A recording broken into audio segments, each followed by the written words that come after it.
a tripsinógeno activado a tripsina, va a actuar en una serie de cascadas activando al resto de enzimas digestivas para producir la digestión de todos los elementos que hemos comido, ¿no? Que hemos ingerido. Llega finalmente al yeyuno hillo, y en el yeyuno hillo, en las microvellosidades, va a llegar la sangre arterial y va a haber la sangre venosa, y aquí se va a producir la absorción. Esta sangre venosa, con la parte también linfática, se va a absorber a través de la vena mesentérica superior. ¿Qué forma la vena mesentérica superior? La vena mesentérica superior, cuando se forma con la mesentérica inferior y con la esplénica, forma una vena importante que va al hígado. ¿Cuál es? La vena porta. Entonces, desde el punto de vista nutricional, la vena mesentérica superior es la más importante porque va a absorber anatómicamente todo lo que es intestino delgado, duodeno, yeyuno, hillo, y viene toda la nutrición que va a formar la parte de la vena porta. No así pues las clínicas de la mesentérica inferior, ¿no? Porque recoge sangre de otros extremos, ¿no?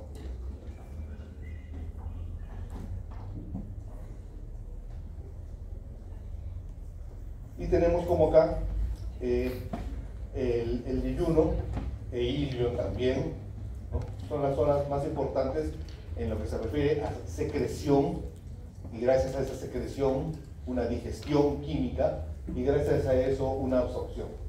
¿Cómo se va a absorber todo en estas partes del intestino delgado? Pero fundamentalmente no solamente nutrientes, también se va a absorber agua y electrolitos. Nuevamente, ¿por qué es importante la fisiología digestiva? Por la nutrición. Nosotros somos lo que comemos. Si comen bien, se alimentan bien, tienen buenos oligoelementos, van a tener buena estructura, van a hacer una buena digestión, va a haber una buena secreción, absorción, circulación y motilidad. Entonces, cuando hablamos de indigestión, ¿de qué estamos hablando? Han comido mucho, se dio una fiesta, muchas macromoléculas, ¿no? Mucho contenido complejo que no puede ser gracias a la acción mecánica o enzimática, no puede ser minimizado, y al no ser minimizado se produce un éxtasis de eso, ¿no? Entonces, si no hay enzimas, no hay una digestión química, ¿no? Adecuada. Si no hay dientes, ¿habrá una digestión química? Digestión mecánica adecuada. No, entonces esos pacientes que tienen carencia dental deben comer diferente o deben repararse los dientes para que puedan comer adecuadamente, porque si no, no hay una buena digestión. Y finalmente, ¿qué va a ser la digestión? La digestión va a ser la hidrólisis de los elementos. ¿De qué? Del azúcar, de la proteína y de las grasas. Lo vamos a hidrolizar gracias a una enzima. Gracias a una enzima vamos a hidrolizar estos productos. Incluso hay enzimas externas, enzimáticos, frutenzima, hay varios nombres comerciales que son enzimas externas, que cuando uno tiene estos procesos de digestión copiosa en reuniones, etc., toman estos medicamentos que les ayuda a digerir y a procesar más rápido lo que han comido, ¿no? Para evitar la indigestión.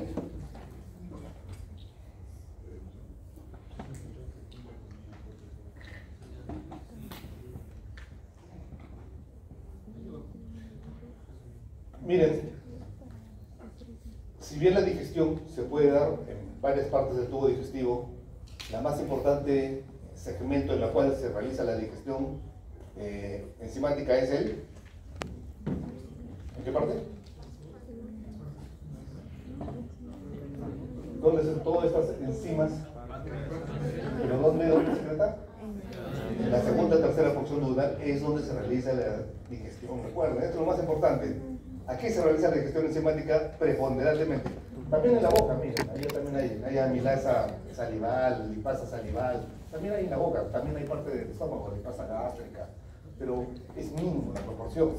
Fundamentalmente el páncreas es el órgano enzimático digestivo blando.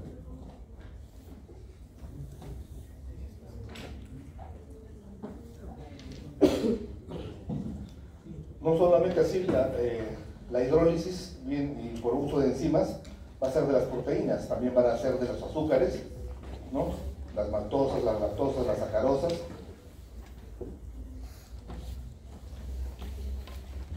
Estos carbohidratos se van a presentar de manera como almidones o como celulosa. La celulosa se caracteriza porque tiene estos enlaces beta 1,4. ¿Qué cosa tiene celulosa? ¿Los vegetales? Los vegetales, pero los vegetales, lo que comen los animales, ¿no? La alfalfa. Lo que comen las vacas, los conejos, todos tienen ese tipo de enlaces beta 1,4. Estos enlaces no tenemos, para enzimas para romper estos enlaces no tenemos. Porque si tuviéramos enzimas para romper esto, ¿dónde estarían? ¿Dónde estarían comiendo, digo? ¿Ya? O sea, esas. Entonces, como no se rompen esos enlaces, como no se pueden romper esos enlaces, pasan y forman lo que es el bolo. Las ensaladas, la lechuga, no se puede digerir totalmente, porque no tenemos para romper esos enlaces. Entonces pasan y van a formar una película protectora del cilindro que comemos. Y eso es lo que se llama la fibra. Y la fibra es importante porque da el volumen a lo que estamos comiendo. De repente en los estratos altos no es tan importante, pero ya cuando nos acercamos a la parte defecatoria, sí es la importancia de tener fibra.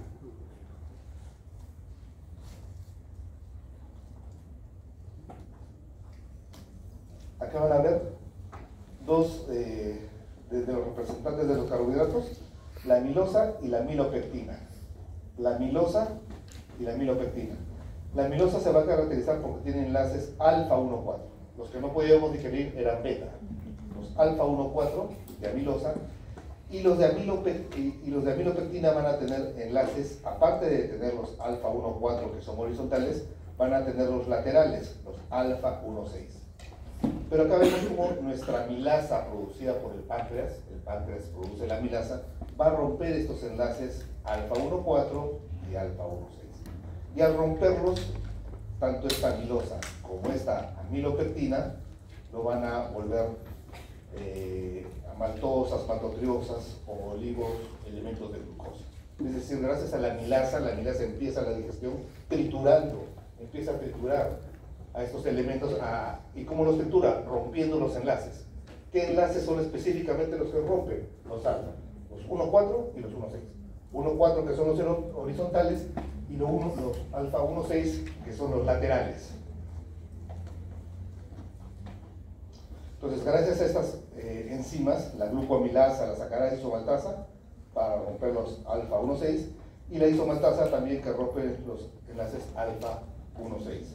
Entonces, gracias a esto se rompen y se vuelven y se forma una digestión de lo que es los carbohidratos.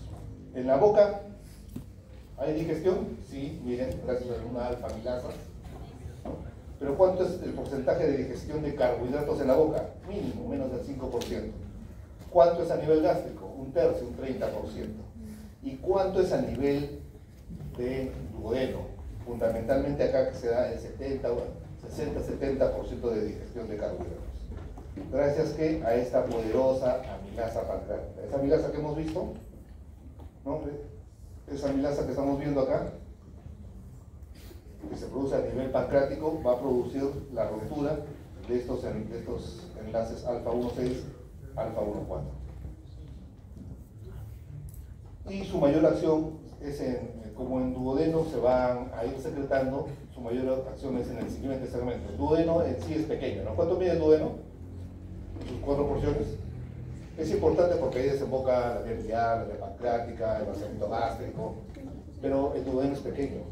¿Por qué se llama duodeno?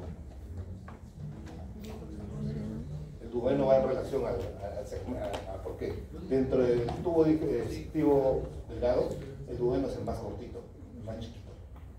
Primera porción, segunda, tercera porción. Su nombre está relacionado al tubo. A ver, ese es para el examen, ¿eh? ¿Por qué? Y de ahí viene el yeyuno. El yeyuno es tremendo, el yeyuno es inmenso. Y con sus microvellosidades aumenta su superficie, su área tremendamente. Entonces, la mayor cantidad de efectos de digestión de carbohidratos se da pues en el líquido. Simplemente por la anatomía, porque es mucho más grande, ¿no? Es mucho más microvellosidades tiene en ese segmento. Los carbohidratos, las proteínas, a nivel proteico, ¿qué va a pasar? Vamos a ver que las proteínas vienen enmarañadas, así como esas bolas de lana que tenían. ¿Han visto esas bolas de lana? Así vienen todas las proteínas enmarañadas. Y gracias a que a nivel gástrico hay una acidez, esos enmarañados proteicos se desenmarañan, o sea, se vuelven más lisos. Y en la boca la digestión es mínima, no hay nada. Pero gracias a ese pH ácido producido por la célula parietal gástrica, va a hacer que se desenmarañen las cadenas de aminoácidos, ¿no? ¿Para qué? Para que empiece a actuar las carboxipeptidasas y las aminopeptidasas. Las carboxipeptidasas a nivel del enlace, acá ven el enlace carboxilo, y las aminopeptidasas a nivel del enlace amino, ¿no? ¿Ven el enmarañado? Cada bolita es un aminoácido. Múltiples bolitas son polipéptidos o poliaminoácidos. Todo este polipéptido, todas estas bolitas enmarañadas van a tener un montón de enlaces y van a tener un amino y un carboxilo. Para las amino son las aminopeptidasas y para el carboxilo son las carboxilasas. Esas son las que van a romper y van a empezar a triturar y a dividir a los aminoácidos. Pero siempre gracias a una acidez. A su vez también el pepsinógeno que está en el estómago por las células principales va a pasar a pepsina gracias a la acidez que hay y también va a actuar a nivel de los aminoácidos.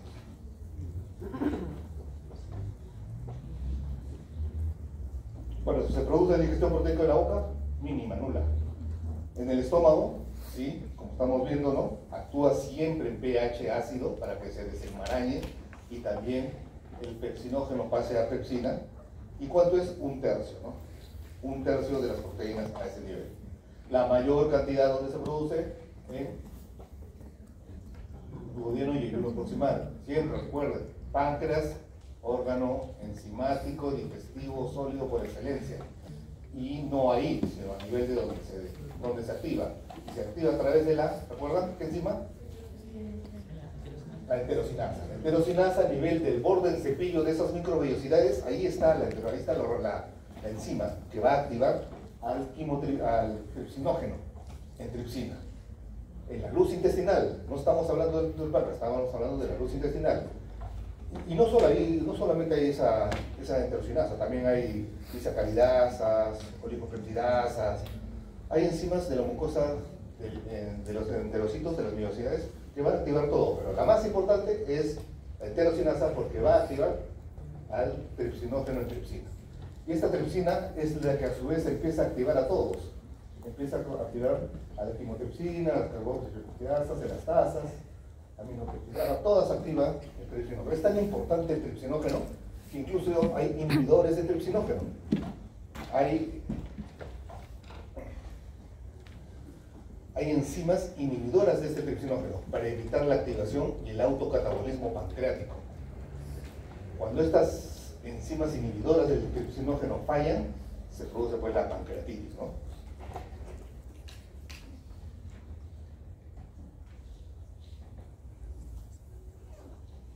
Acá para ver cómo este jugo pancreático, gracias a esta enterocinasa, pasa el tripsinógeno inactivo a tripsina activa. Y esta tripsina activa va a ser a manera de cascada, cómo va a activar al quimotripsinógeno, a las elastasas, a las carboxipeptidasas, A, B, a las aminotranseptidasas, etc. Todas activan. Acá lo mismo, ¿no? Como la carboxipeptidasa, la A, la B, cómo va a actuar en los grupos básicos, en los grupos neutros. Finalmente la idea es que el péptido o aminoácido queda así. Un péptido o un aminoácido, o un dipéptido o un tripéptido, pero quede lo más simple posible. ¿Para qué? Para que pueda ser absorbido. Recuerden, mientras más simple es la molécula, más rápida es la absorción. Las alimentaciones en los postoperados externas que son parenterales, enterales, que son a la vía digestiva, son sustancias básicas así. Te venden aminoácidos sencillos, te venden carbohidratos sencillos, simples, para que puedan ser fácilmente absorbidos y el paciente no tenga mayor problema pues, de indigestión, no tenga mayor proceso digestivo. Bueno, acá esta enteroquinasa, que es esto negrito, activa antiopsinógena en tripsina, que esta a su vez activa todas, y acá como las aminopeptidasas actúa a nivel amino y las carboxipeptidasas del carboxilo, ¿no? Así también como son las grasas, los carbohidratos, las proteínas, también las grasas se van a presentar como triglicéridos, la mayor cantidad, como fosfolípidos o como colesterol.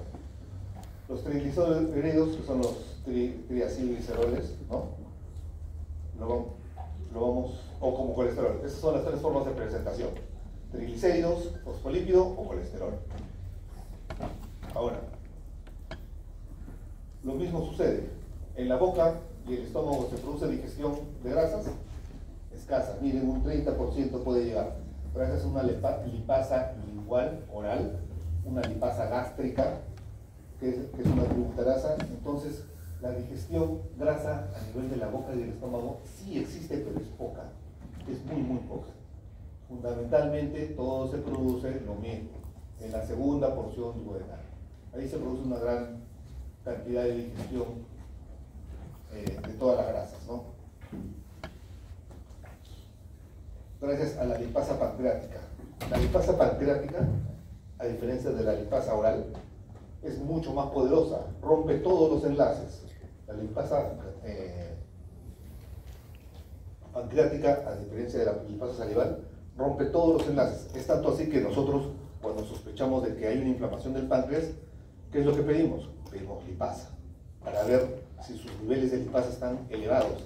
Si sus niveles de lipasa están alterados, estamos hablando de una sospecha de una pancreatitis, porque es la más poderosa desde el punto de vista enzimático de esto, ¿no? Junto con la amilasa, pero la lipasa es más específica, ¿no?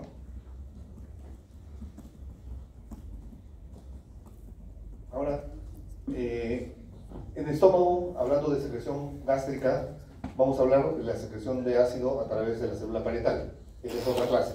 Pero no solamente en el estómago hay células parietales. ¿Qué otras células hay en el estómago? Las principales. ¿Qué otras células hay? Parietales, principales. Como vimos en el tubo digestivo, en el borde del cepillo, había el enterocito, que es la fundamental del tubo digestivo delgado, ¿no? Había células caliciformes, que son las que producen moco y es necesario, y en el estómago es más necesario por la gran acidez que hay. ¿Qué más había? Células de Paneth, ¿ya? Células de Paneth, células neuroendocrinas. Las células neuroendocrinas, ahorita lo vamos a hablar, y células principales, las parietales, y vamos a necesitar de un factor intrínseco que es producido por las células parietales para que se pueda absorber vitamina B12. Entonces la vitamina B12 se va a absorber a nivel digestivo ileal. A nivel de ilion, básicamente terminal, se absorbe la vitamina B12, pero esta vitamina B12 debe tener un acompañante, alguien que le ayude a absorberse, ¿ya? Que ese es el factor intrínseco de Castle, producido por la célula parietal a nivel gástrico. A nivel gástrico se produce este factor intrínseco, se une a la vitamina B12 y finalmente en el ilion terminal es donde se absorbe. Entonces, si tenemos algún problema digestivo o gástrico específicamente, ¿habrá factor intrínseco? No. ¿Se absorberá vitamina B12? Y si no se absorbe vitamina B12, ¿qué enfermedad da? Las anemias, ¿no? Entonces, todos esos pacientes que no tienen estómago, por cáncer de estómago, por cirugías que le reduzcan la capacidad de células parietales, las de recorte gástrico, mangas gástricas, tienden a hacer una disminución de factor intrínseco y se asocian a disminución de absorción de vitamina B12 y van anemias, ¿no? Entonces esos pacientes tienen ¿qué les tienen que hacer? inyectarles qué cosa. La vitamina venosa, ¿no? ¿En qué parte se produce el factor intrínseco? En el estómago. El factor intrínseco de Castor, producido por las células parietales. Las células parietales no solamente producen ácido.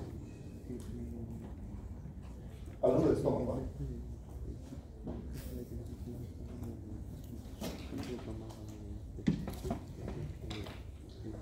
Bueno, y también otras estructuras, ¿no? Las vitaminas, las liposolubles, las AD, las hidrosolubles, la B, la C.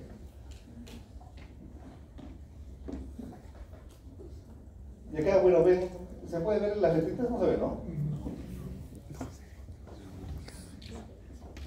¿Ahí? ¿Tampoco? ¿No? Bueno, es lo mismo que hemos estado hablando, digestión. Existe una digestión mecánica, química. Mecánica en la boca, en el estómago, química en el estómago, en el páncreas. Y al final, ¿qué va a pasar? Que se va a mezclar con los jugos digestivos y se va a absorber. En la boca sucede gracias a los dientes, se mezcla con las glándulas salivales para la química. Bueno, la lengua, la faringe, ya va en un efecto de lo que es la deglución en sí, ¿no? Ya, bueno, ¿hasta aquí alguna pregunta? ¿Algo que, por lo menos interesante, alguna curiosidad? ¿Nada? Doctor, ¿alguna vez has escuchado eso de el salandrio ayuda a la digestión? ¿Por qué se debe eso? No, el bicarbonato, ¿no? El bicarbonato que tienen las salandrios ayuda un poco a la digestión. En sí hay muchas sustancias externas, no solamente enzimas, también alcoholes. ¿Han visto algunos que se toman un poquito de anisado o pisco después de comer mucha grasa? Entonces, todas esas ayudan aparte a la digestión química, para que sea más fácil y no tengan indigestión, ¿no? ¿Y quién va a controlar? ¿Quién controla todo el movimiento, la absorción y secreción del tubo digestivo? Ya, el tubo digestivo tiene una peculiaridad, que es el sistema nervioso autónomo, a través del parasimpático fundamentalmente. El simpático, ya ustedes saben, está haciendo una función de contra, pero el tubo digestivo tiene un sistema propio, un sistema entérico. Y ese sistema entérico es un sistema intrínseco. A ese se le llama sistema nervioso entérico, que solamente el tubo digestivo no tiene necesidad ni del parasimpático ni del simpático para controlarlo. Solamente el sistema entérico solo se controla de por sí. ¿Y cómo se controla el sistema entérico solo de por sí? A través de movimiento y secreciones. Entonces, ¿qué sucede? Que a nivel del intestino delgado, de la luz del tubo digestivo, imagínense, en su mente tengan como un tubo, desde la boca hasta el ano, ¿no? Con sus 5 procesos fisiológicos en la boca, 5 en el esófago, 5 en el estómago, 5 en el intestino delgado, 5 en el intestino grueso. Unos más que otros, ¿no? ¿Recuerdan? Uno es más enzimático, uno es más digestivo, otro es más mecánico, otro tiene más movimientos, otro tiene más absorción, otro tiene más secreción, ¿no? Si a nivel de la luz intestinal hay algo que han ingerido ustedes, eso que han ingerido tiene un cambio de presión a nivel de la luz. Hay un cambio de presión, hay un cambio de pH, hay un cambio de receptores químicos en esa zona. Ese cambio de por sí de volumen, de por sí presión, de por sí de pH o de alguna sustancia va a activar al sistema nervioso entérico, que se da ahí en la misma célula. En esa misma luz intestinal, ahí se va a controlar. A esto se llama sistema nervioso entérico, lo que se controla ahí. ¿Y qué va a controlar? Si detecta contenido a nivel de la luz, va a hacer que ese contenido avance y produce movimiento, ¿no? En el esófago se produjo la deglución, deglutieron y se quedó algo en el esófago. El esófago, gracias a este sistema entérico, detecta que se ha quedado algo ahí. ¿Y qué produce? Una segunda deglución. Entonces produce movimiento y también produce secreciones. ¿Por qué? Detectan oligoelementos de aminoácidos, pequeños péptidos y péptidos que están en la mucosa. ¿Qué es lo que va a producir? Secreción para que esos oligopéptidos puedan ser absorbidos. Entonces todo eso se controla a nivel solamente entérico, no necesita del sistema nervioso autonómico, no necesita del parasimpático y del simpático. Sin embargo, los tres trabajan juntos en algún momento.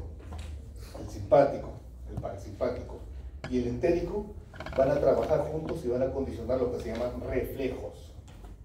Los reflejos son la integración del sistema nervioso entérico, del parasimpático y del simpático. Entonces hay reflejos cortos, reflejos locales y reflejos largos. Si son reflejos locales, ¿quién lo comandaría? El entérico, porque es local, está ahí nada más. Solamente un cambio de presión, de pH, de acidez.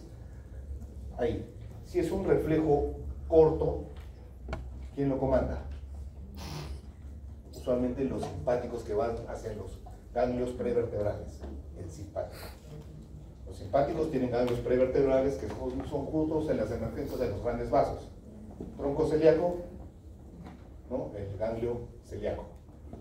Tronco de la mesentérica superior, el tronco de la mesentérica superior. Entonces, en esa emergencia ahí están los grandes ganglios prevertebrales desde el punto de vista simpático. Y los parasimpáticos, que viajan a la médula, son los que me acaban de decir cuando me dijeron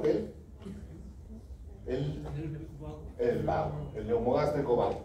El neumogástrico bravo, que viene de las protuberancias.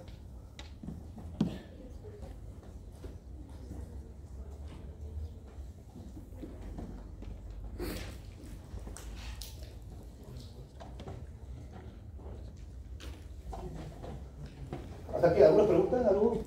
¿O curiosidad, duda? ¿Nada? ¿Todo claro? Recuerden, hay dos sistemas. Cuando uno va viendo histológicamente mucosa, submucosa, muscular y serosa, va a ver que debajo de la submucosa, debajo de la mucosa, del plexo mucoso, hay una serie de ramificaciones nerviosas.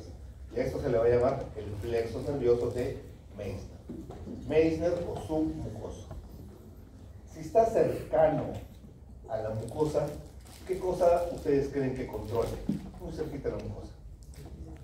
Va a controlar a los vasitos que están llegando a la mucosa. Si los vasodilata, ¿qué pasa? Se produce una mayor absorción. Si los vasoconstriñe, disminuye la absorción, ¿no? Y así mismo, si los vasodilata, puede producir mayor secreción o menor secreción. Entonces, el plexo submucoso de Meissner, que está inmediatamente debajo de la mucosa, va a controlar todo lo que es secreción y absorción a nivel local. Y como está ahí nada más, esto va a ser predominantemente desde el punto de vista del entérico. Pero si seguimos cortando, vamos a tener que la circular interna, la longitudinal externa, ahí hay un plexo nervioso igual, que está entre las dos capas musculares, que es el plexo mientérico o de Auerbach, ¿no? Si está entre los dos músculos, ¿qué es lo que va a hacer? Motilidad. Movimiento, motilidad, está entre los dos músculos. La circular interna, si se contrae, ¿cuál va a ser su imagen? Si es una circular, si se contrae, ¿cuál va a ser su imagen? O se constriñe o se dilata el intestino.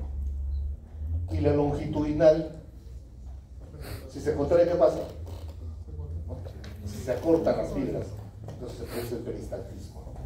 Uno condiciona peristaltismo y otro condiciona contracciones circulares de mezcla, porque ahí mismo se va mezclando, entre lo que va produciendo se va mezclando y el otro va a ir avanzando en la medida que se homogenice el contenido con los jugos, con el líquido y se pueda absorber, ¿no?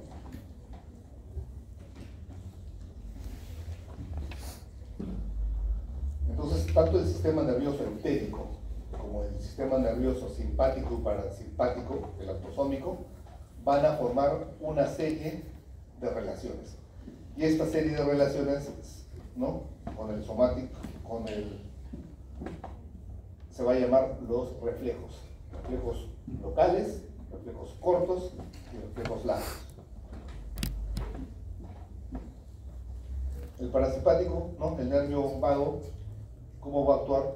¿Y cuál es la hormona que actúa en todo el sistema parasimpático? Que estimula todo el movimiento, estimula la secreción, estimula la apertura de esfínteres, se llama la acetilcolina. La acetilcolina es el elemento de por sí digestivo. Cada vez que hablemos de acetilcolina estamos hablando de digestión, estamos hablando de parasimpático. Y su contraparte es la noradrenalina, norepinefrina, que es el simpático, que es la que va a inhibir todo. Estados hipernoradrenizados, como estados de estrés, pacientes de UCI. Lo último que piensa un paciente intubado en las épocas de COVID era el organismo, lo último que piensa es la parte digestiva. Esos pacientes defecaban, los que estaban intubados en UCI. Defecaban, tenían movimientos abdominales, eran mínimos, no había, todo estaba hipernoradrenalizado. ¿Por qué? Porque estaba en un estado diferente de estrés, ¿no?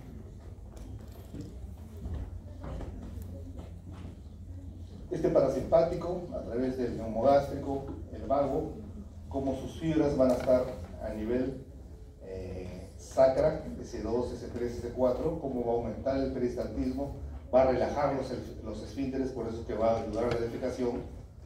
En cambio el simpático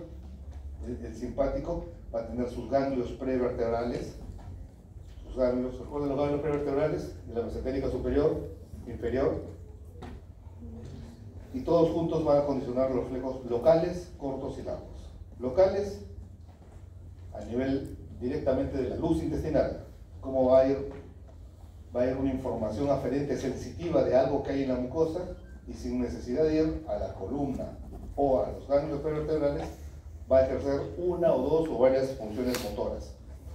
¿Cuáles son los reflejos locales? La secreción, el peristaltismo, la absorción, las contracciones de mezcla, todo lo que se da a nivel local. Ahora, ¿cuáles son los reflejos cortos? Los reflejos cortos son los que se van hacia los ganglios prevertebrales y regresan.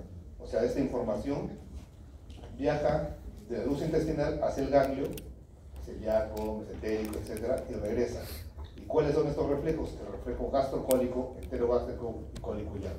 ¿Qué significa eso? El gastrocólico es el que uno come, la información de distensión, de acidez, de cambios del pH de enzimas llega a los ganglios, al estómago, o sea, del estómago viaja la información a los ganglios, y los ganglios en respuesta regresan hacia el colon.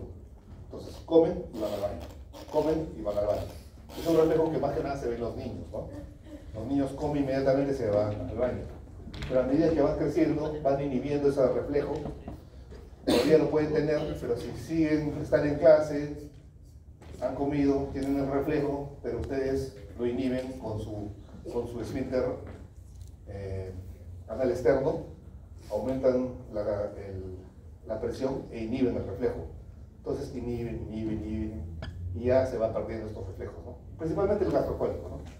Hay un enterogástrico, que es lo contrario, como el intestino delgado, al tener gran cantidad de volumen, le dice al estómago, ya tengo mucho volumen, inhíbete un poco, y se cierra, ¿no? El cólico iliar es el del ciego, cómo va pasando del intestino delgado igual, y se llena el ciego, y el ciego con un reflejo también disminuye la velocidad de llenado de la válvula ileocecal. Son reflejos de contraparte, ¿no? Este gastrocólico, que si lo van inhibiendo a lo largo de los años, va a ser un problema en lo que es estreñimiento, ¿no? Y los reflejos largos, los que se dan desde la luz y van directamente hacia la columna. ¿Cuáles son? Los reflejos vagovagalales. Son reflejos, pueden ser reflejos de dolor, reflejos de la defecación, reflejos de estómago y de duodeno. Los reflejos, recuerden, es la integración tanto del simpático, parasimpático y del sistema nervioso entérico. De ahí la importancia. ¿Por qué es importante? Porque ahí se integran todos, ¿no? Y se integran todos porque se integran todos a través de los submucosos, mientéricos, a través del simpático, del parasimpático, gracias a una irritación de la mucosa, a una distensión de la mucosa, es decir, aumento de la presión, o algún tipo de sustancia química que dé algún tipo de estímulo, ¿no? Recuerden que vimos que estaba el enterocito, estaba la célula de Panet, estaba la célula caliciforme, y estaban las células neuroendócrinas. En todo el tubo digestivo existen células neuroendócrinas. Neuroendócrinas porque esas células ahí van a producir una hormona que va a actuar en algún tipo de función mediante un estímulo. Entonces, a esas células neuroendocrinas se le llaman hormonas gastrointestinales. ¿Qué son? Son aminoácidos, son polipéptidos, que van a ser secretados por las células nerviosas y las células glandulares.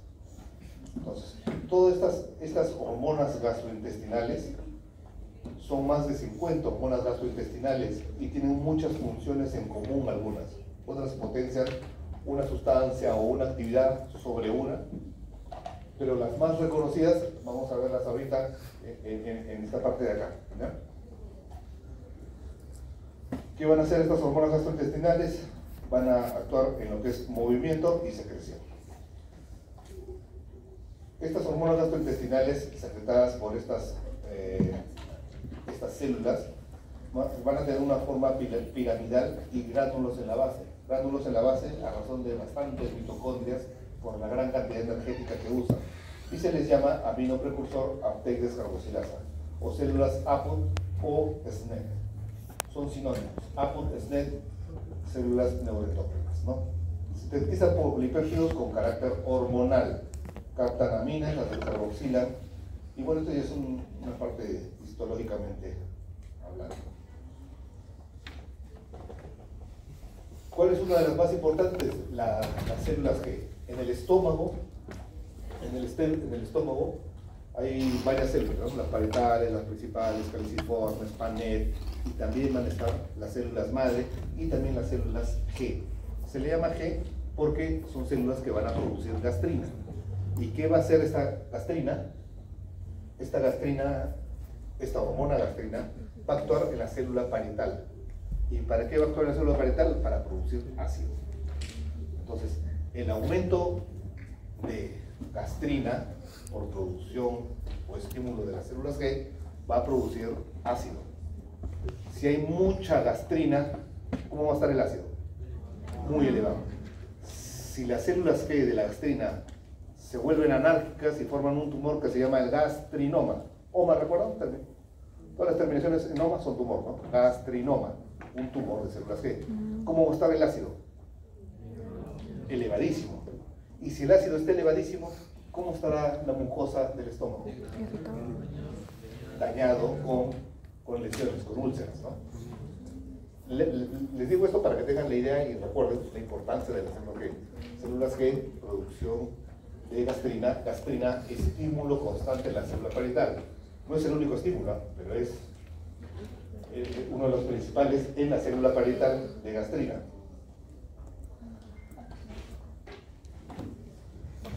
La familia de la gastrina, la colecistoquinina, la CCK. Su nombre dice colecistoquinina, o sea, motilidad de la colecisto, de la vesícula, ¿no? La vesícula, ¿cuál es su función vesicular? Reservorio de la bilis. Y aparte que lo guarda, claro, lo secreta cuando lo necesitamos. Pero ¿cuánto de bilis se produce al día? ¿Cuánto producen ustedes de bilis? Bilis es el líquido verde petróleo. ¿Han visto bilis? Cuando han estado en digesto en algún momento, ¿han vomitado bilis en algún momento? ¿No?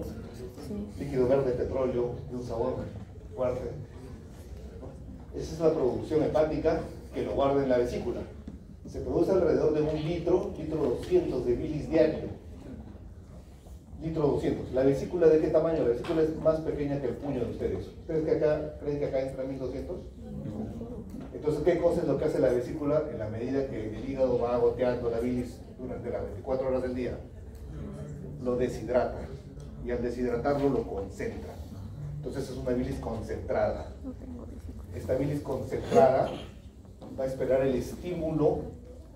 ¿Para qué sirve la bilis?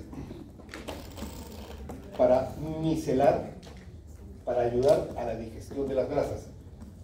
¿Qué cosa hace la bilis? Actúa en las grasas y las micela, las tritura, las fragmenta para que puedan ser absorbidas. Tener bilis es normal y se necesita de bilis para digerir las grasas. Ustedes comen la grasa, chicharrón, pizza, chavo, lo que sea. grasa buena, palta. Llega al estómago la palta. La palta, que es 90% grasa, ¿no?, y agua, ¿no?, es detectada por las células I, que también están parte del estómago, pero fundamentalmente en el intestino delgado. Estas células I, al igual que la gastrina, estas células I van a producir colecistoquinina. Y esta colecistoquinina, como su nombre lo dice, ¿qué va a hacer? Colecistoquinina. Va a contraer ¿a quién? A la vesícula. La vesícula, como ha estado acumulando la bilis que han acumulado y está concentradito, empieza a secretar, a contraerse y botar la bilis hacia la luz del intestino delgado, hacia la colédoco, segunda porción duodenal. Y ahí se está produciendo el vaciamiento gástrico de la palta que han comido. Entonces, la palta, que ha estimulado a las células I para producir colecistoquinina, ha estimulado la contracción de la vesícula, se ha contraído, ha pasado la bilis, y la bilis empieza a ejercer su función digestiva grasa mediante la emulsificación y la parte micelar de lo que son las grasas a nivel de la segunda porción duodenal. Esa es la función de la bilis. Una de las tantas funciones de la bilis, no es la única, es la más representativa. Y esto es producido por la colecistoquinina. Ahora, la colecistoquinina tampoco es la única función, es de que su nombre lo dice así, ¿no?, mover la parte vesicular, colecistoquinina. Pero así como tenemos la gastrina y la colecistoquinina, hay 50 hormonas más. Cada hormona, probablemente estas dos y una más o otra más, son las más importantes y representativas porque te hacen entender muchas características del tubo digestivo, ¿no? Pero hay múltiples hormonas y se sigue descubriendo hormonas, ¿no? Por ejemplo, bueno,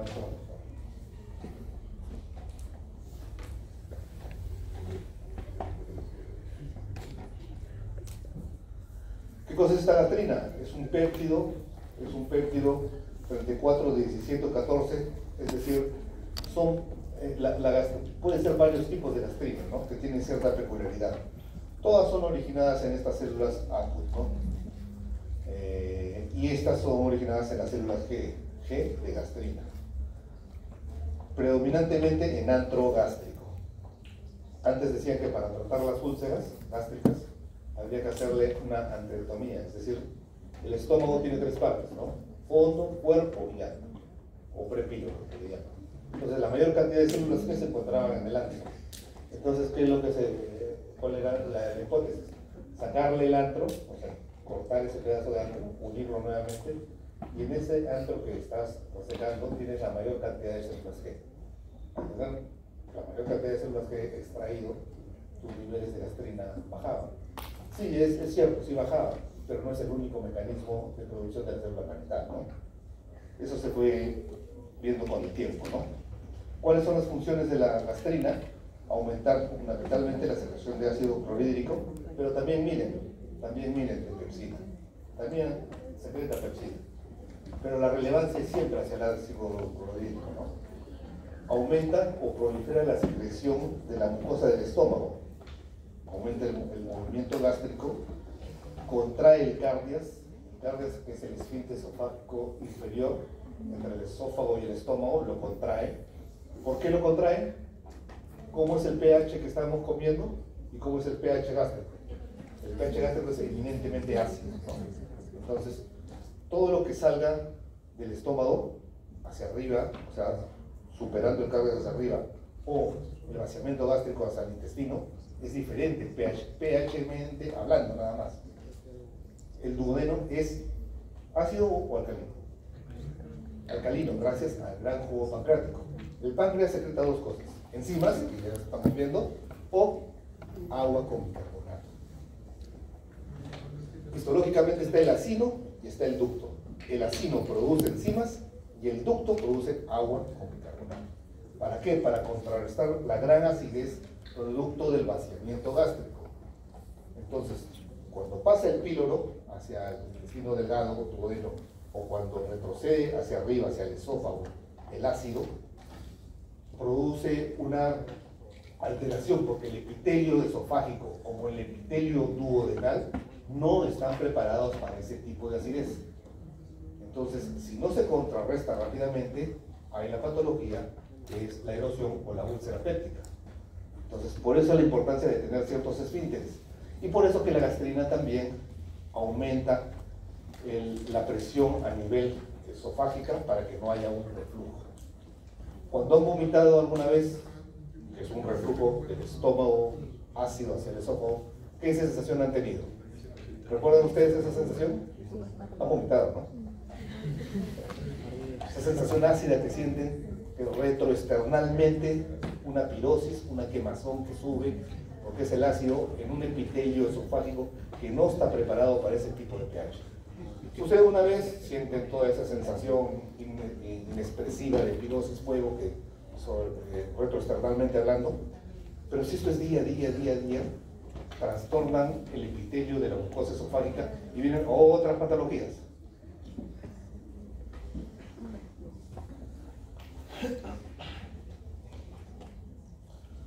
Acá lo que les decía de la referencia para acordarse, ¿no? Si estas células G se vuelven anárquicas, se produce el gastrinoma, tumor de células G. Y si hay muchas células G, hay mucho ácido. Y a este mucho ácido con células G se le llama un síndrome. ¿Cuál es el síndrome? Ese es el síndrome del gastrinoma, ¿no? El sólido epitelio.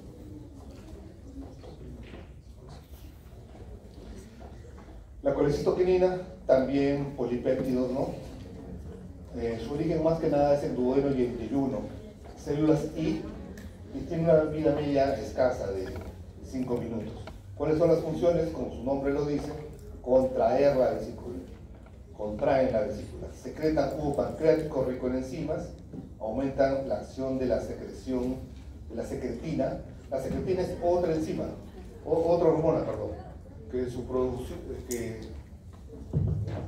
que la secretina se estimula por el ácido.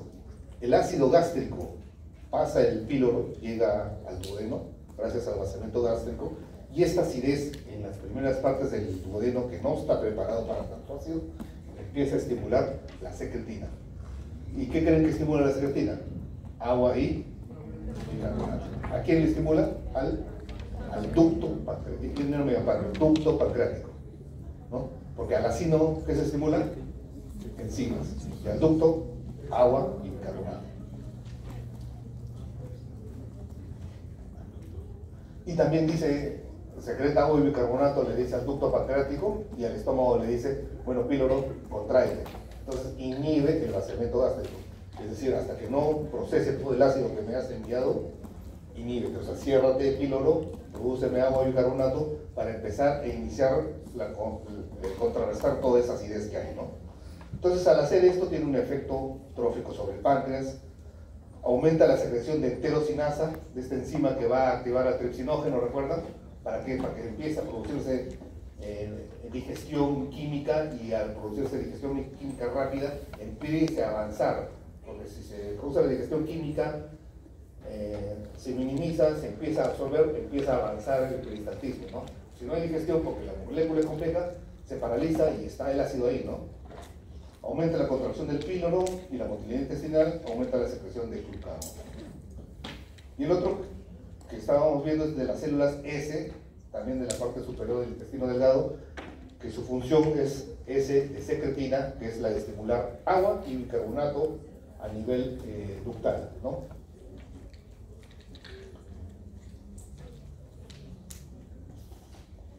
Aumenta la contracción del píloro, disminuye la del vaciamiento gástrico. Otro también importante es el péptido inhibidor vasoactivo. Todos son péptidos, todos son aminoácidos, ¿ya? Esto también está de manera más difusa, no está muy localizada, pero sus funciones son la estimulación de secreción de electrolitos y agua. Entonces, cuando hay un tumor que produce de las células VIP, que va a producir los bipomas, y si su estimulación es producción de electrolitos y agua, ¿qué produce en el organismo? Muchos electrolitos y mucha agua. A eso se llama los bipomas. Cuando se produce, empieza a producir muchos electrolitos y agua, se produce el síndrome de Werner-Morrison. ¿Qué cosa es? Si hacia la luz intestinal se empieza a producir agua y electrolitos hacia la luz, ¿qué pasa? ¿Cómo ven la defecación? Diarreas. Pero son diarreas de características que son con hipopotasio, con potasio bajo, ¿no? Ese se llama el Gardner-Morrison. Es un poco raro, ¿no? Pero solamente la referencia para que vean cómo el linfoma, al igual que el gastrinoma, produce esta secreción, ¿no? La somatostatina es la inhibidora de todo. Inhiben todo tipo de secreción. Su origen está en las células D.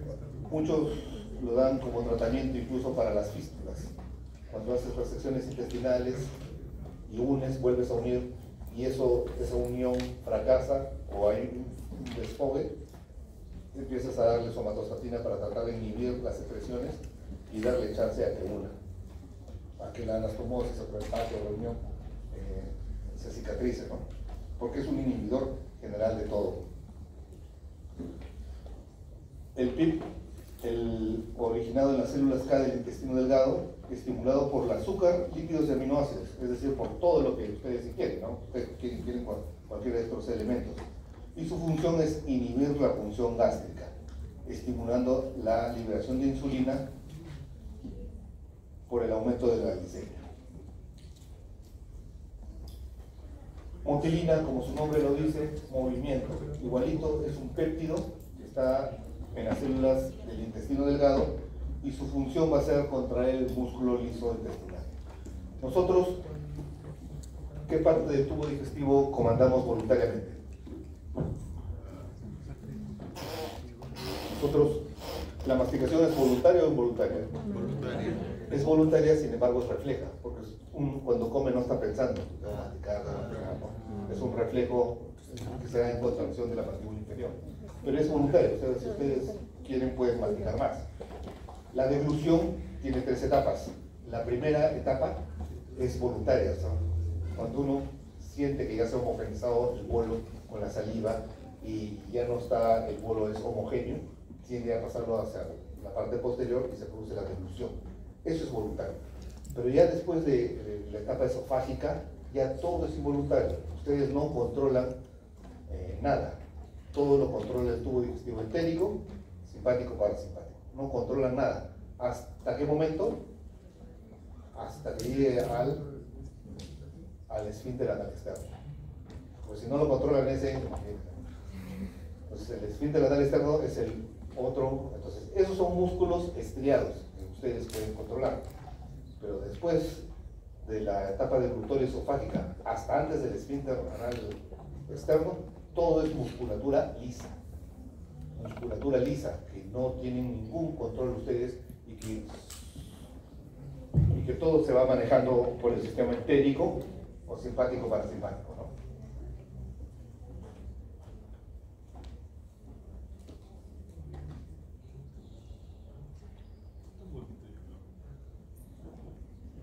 Y no solamente hay el gastrinoma, linfoma, somatostitoma, hay insulinomas, cromocitomas, o sea, estas células que van a producir hormonas gastrointestinales pueden producir una serie de cambios y defectos.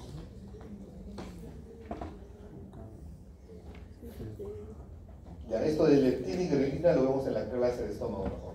La leptina y grelina son 2 hormonas gastrointestinales interesantes desde el punto de vista de obesidad, porque son de las teorías de que uno produce saciedad, otro produce estímulo del apetito, y estas hormonas se encuentran en el estómago.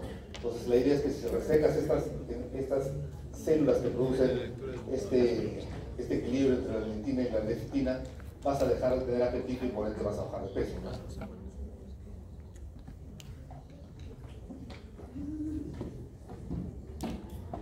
¿Y qué otras células veíamos? Aparte de, ¿se recuerdan del enterocítolo, célula parietal, célula principal, célula de Panet, células APUT, SNET, las que producen hormonas? Hay otras células que también intervienen en lo que se llama el marcapaso digestivo. A esto se le llama, fue descrito por el español, las células intersticiales de Cajal. Es decir, en la musculatura digestiva siempre existe un potencial de acción, al igual que en el corazón, ¿recuerdan? ¿No? Entonces, cuando esos potenciales de acción se estimulan, recién se produce el movimiento. Entonces, si uno pone electrodos para medir el potencial de acción de la musculatura digestiva, existen ciertas ondas. Esas ondas, que no necesariamente producen movimiento, pero sí hay una actividad eléctrica, son producidas por estas células intersticiales de Cajal. Le llaman el marcapaso digestivo. Y más se valora a nivel gástrico, porque da una contracción fuerte a nivel gástrico para la digestión mecánica. Es decir, el estómago también tiene su marcapaso que produce ondas lentas en la mucosa digestiva. Eso lo vemos en la clase también de movimiento. ¿Alguna pregunta hasta acá? ¿Qué hormona dijo que era la que secretaba el glucado? ¿Cuál fue? ¿Qué hormona es la que dijo que El glucado es la... No, sí, me dijo que una hormona que estimulaba el glucado. El glucado es normal. No, claro, pero sí, así como el PIB liberaba insulina. El glucagonoma será. No, los somas son los tumores. Lipoma, gastrinoma, glucagonoma, hematocitoma, son los tumores. Y esas secretan ciertas sustancias. El glucano es una sustancia, la gastrina es otra sustancia.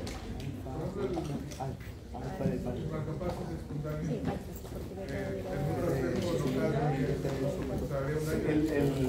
El marca, así como están, recuerdan las vellosidades y las microvellosidades, y en esas microvellosidades un montón de células, ¿no? Un montón de células.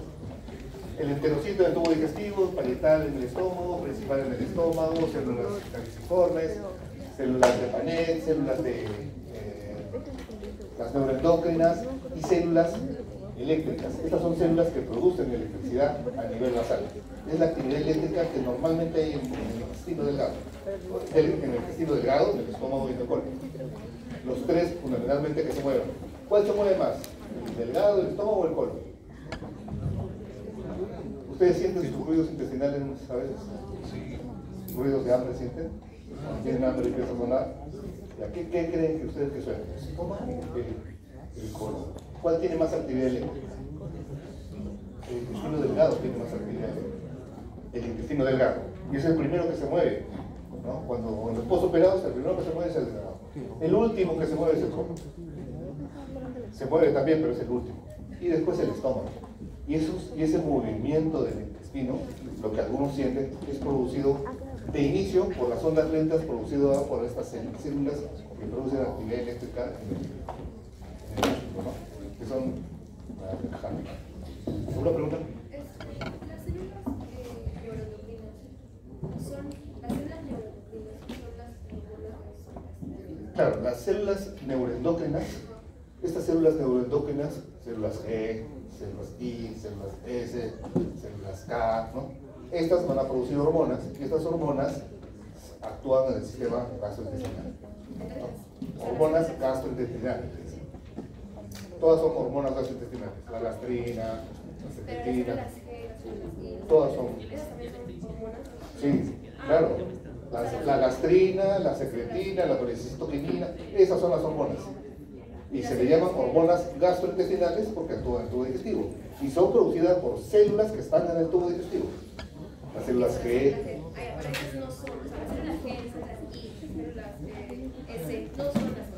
No, las hormonas son un líquido, es una sustancia. La otra es la célula que lo produce. O sea, una célula produce una hormona.